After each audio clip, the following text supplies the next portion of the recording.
Good. We're going to go ahead and get started on last full topic of the year, which is our chi-square test of independence.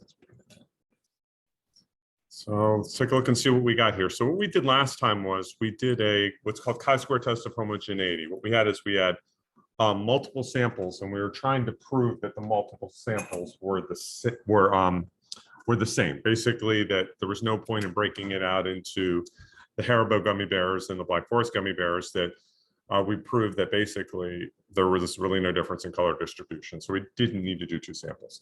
Here's the difference with what we're going to do today. What we're going to do today is we are going to take one sample and we're going to try and prove if it's different based upon a certain category.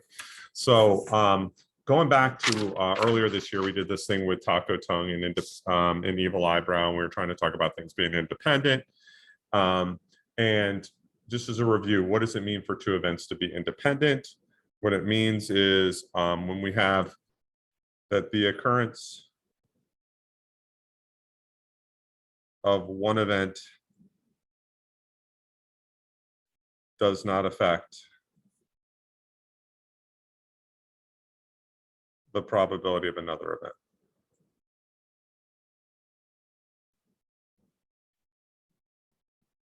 And we had a little formula for it, and the formula was this, that the probability of A given B is the same as the probability of A. But the probability that something happens is the same regardless if another event happens. That's our idea of independence.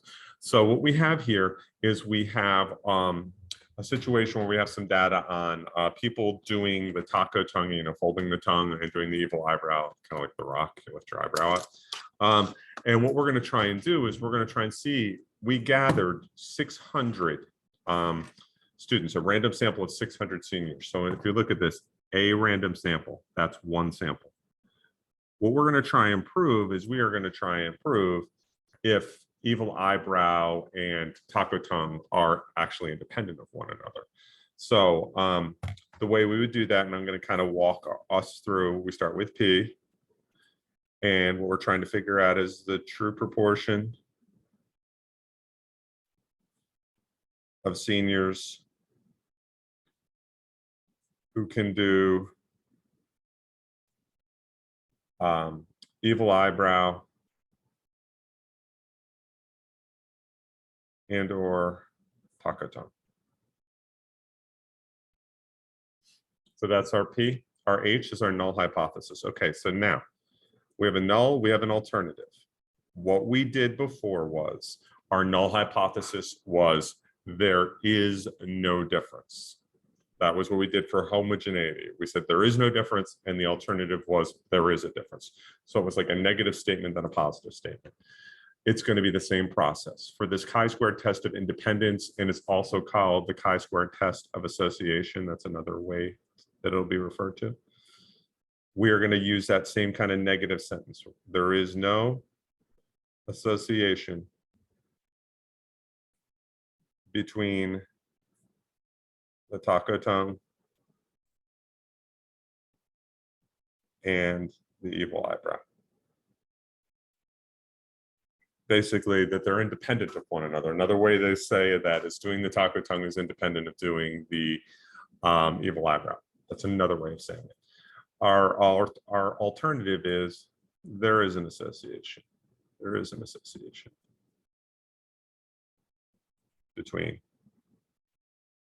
taco tongue and evil eyebrow. That they are not independent. That's another way to think about it. So this is like saying they are independent. This is they're not. So now A, we do our checks, random. Well, yep. So random right up here. States random. Next, independent. And in this case, when we did homogeneity, we wanted to do independent for each sample. But in this case, what we're going to do is we only have to do 10 times 600, the seniors 6,000. And what we want to say is we're going to make the assumption, assume more than 6,000 seniors. Now, the last check is, are large enough? And in this case, what we want to do is we want to find our smallest expected. And the way I taught you last time to find the smallest expected is what we're going to do is we're going to find the smallest row total. So there's my smallest row total. And my smallest column total, that's my smallest column total. So that guy right there is going to be my smallest expected. That one right there is going to be my smallest expected. It's not 20. The way we figure that out is that thing where Mr. Micah did his little dance. Roto times Coto over Toto. And the way that we're going to go ahead and do that is we're going to say our row total is 120. Our column total is 200. And we're going to divide that by 600. And when we do 120 times 200 divided by 600, what we are actually going to get is 40. 40 is greater than or equal to 5. Check. Since our smallest expected is greater than or equal to 5, all of my expecteds are greater than or equal to 5. So now we're going to go ahead and we're going to conduct a chi-squared test for independence. Or maybe we would call it association. I want you to know to use both words interchangeably. T, same chi-squared that we've been using the whole time. Chi-squared is equal to the sum of the difference between observed and expected squared over expected. And what I want to see is the first and the last. So again, this is where we're going to go to the calculator. And the way we do this in the calculator is as follows. Okay, we're going to go ahead and clear the calculator. So second plus 712. Clear the memory of the calculator. We're going to put the data in the calculator. The way we do that is we do second, then we do x to the -1 because it's got matrix above it.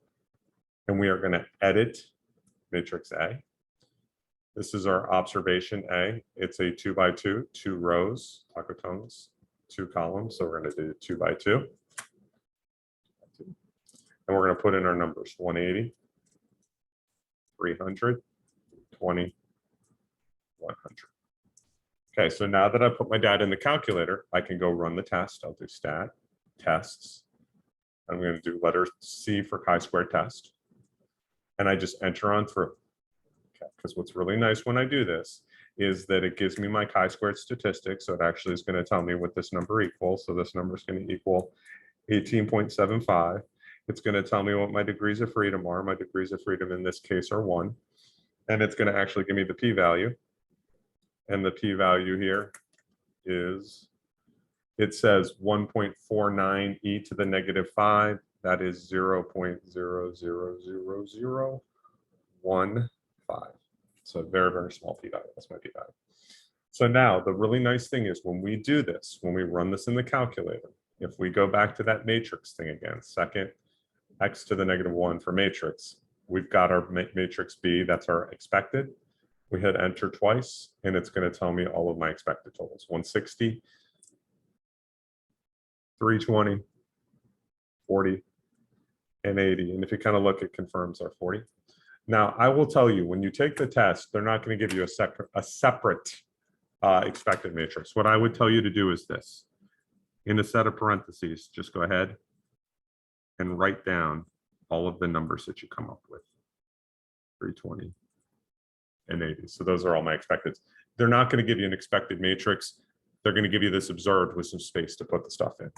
So now what that allows me to do is it allows me to do my first, the difference between observed and expected. So it's 180 minus 160 squared divided by 160 plus ... plus 100 minus 80 squared divided by 80. That's going to give me my chi-squared statistic of 18.25. This degree of freedom, the way we figure out degree of freedom, it's rows minus 1 times columns minus 1. So in this case, it's 2 minus 1 times 2 minus 1, which is 1 times 1, which is 1. That's where that 1 comes from. And now we got a p-value, really, really, really small p-value, p-value of 0.4015. So now we make our decision, since we're dealing at an alpha of 0.05, when we make our decision, our p-value is less than our alpha. So we're going to reject the null hypothesis. And we're going to say since p-value of 0.123415 is less than alpha of 0.05, we reject the null hypothesis. There is evidence to support the claim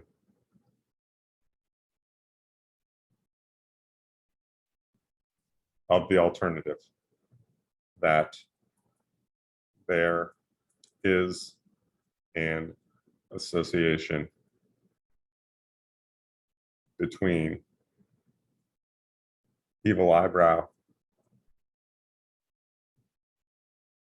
and taco tongue. That there is some sort of relationship there, that when we look at it, that knowing that one has one ability actually would influence them having the other ability.